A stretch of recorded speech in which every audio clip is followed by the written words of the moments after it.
So good morning, everyone. Thank you for coming out today to say our memories and our appreciation of our friend Anne Thornton.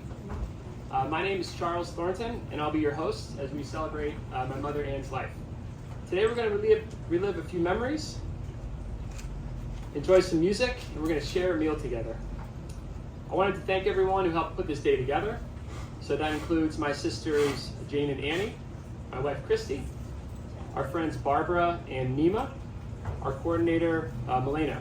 But most of all, again, I wanted to thank all of you for coming out today to remember Anne. Anne was so many things to everyone in this room. A mother, a sister, a cousin, a neighbor, a partner, but to all she was a friend. She had the most amazing ability to bring people together, and it's clear that she still does. It's perfect that we are gathered here at the Sonoma Grill, a site that Anne loved and maintained for nearly 40 years. Some of you shopped here when it was the Sonoma Country Store. Others celebrated here when it was Sonoma Meritage for my wedding rehearsal dinner and after party. And today we're throwing a party that Anne would love.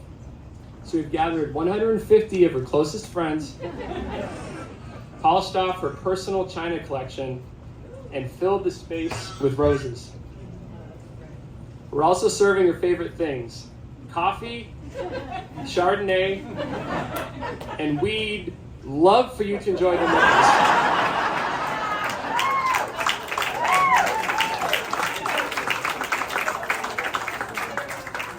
So let's thank Anne for bringing us together one last time.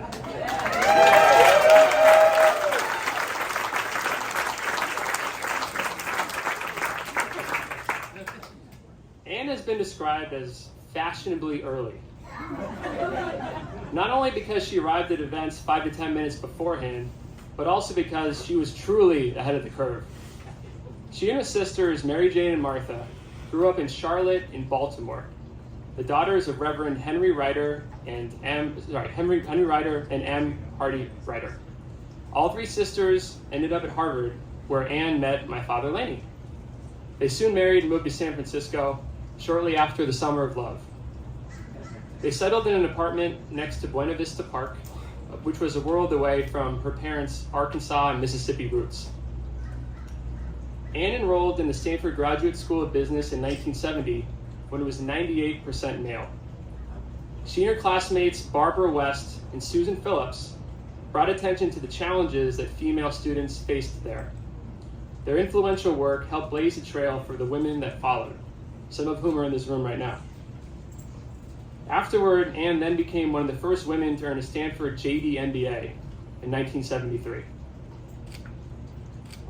Anne briefly practiced law before pivoting to a career in retail sales. She worked as a buyer for I. Magnin and the Emporium, along with stints at Eileen West and San Francisco Mercantile. She changed careers again in 1980 when she landed her next role as mom. I was born the day before her 33rd birthday, so every year we Scorpios would celebrate our birthdays together. Anne spent the 1980s expanding our family. She gave birth to my siblings Henry, Annie, and Jane between 1982 and 1989.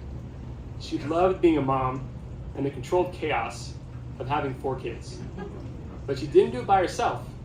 In addition to my father, Laney, she was supported by our incredible nanny, Kian, for the heavy lifting. Kian was so vital that Anne required a multi-year commitment from her before conceiving Jane.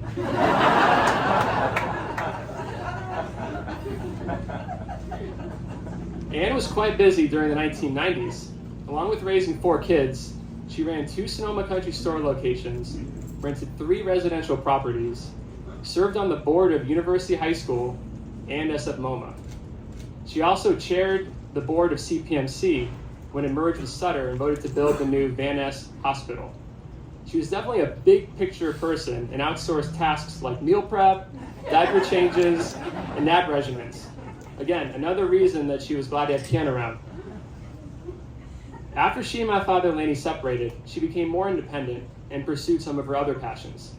She loved renovating properties and creating magical spaces. She moved back into her previous home on Divisadero Street and built a stunning swimming pool at her Sonoma Carragher house. She bought a house in Antigua, Guatemala and turned it into a family compound. She partnered with her friend Philip to renovate a multi-unit building on Fillmore Street, and she converted the Sonoma Country store to its current restaurant format. Anne traveled extensively and split her time between San Francisco, Sonoma, and Guatemala. She would spontaneously go from house to house, making it tough to plan around her or even know where she was. But what she loved above all else was spending time with her children and becoming a grandmother. She had such a special bond with our daughter, Miss Lily, and our son, Connor. She was beyond excited when she learned that Jane was pregnant, and I have no doubt that she and Ryder would have been a perfect pair. During Anne's final years, she battled advanced COPD, an inflammatory lung disease that resulted in frequent trips to the emergency room. Getting Anne the help she needed proved to be quite difficult due to her innate independence. But my sisters, my wife Christy, and I were finally able to get Anne enrolled in a care management program to help stabilize her medical condition. We didn't know how much time she had left, so we treasured every last moment we had with her. At the end of 2023, we celebrated one last joint birthday and Christmas together. She even traveled down to LA for Jane's baby shower. She passed away shortly afterward at the Sutter Van Ness hospital she helped build. Everyone hoped that Anne's time on Earth would last a little longer, including Anne herself. She often said she had 10 good years left, despite her failing medical condition.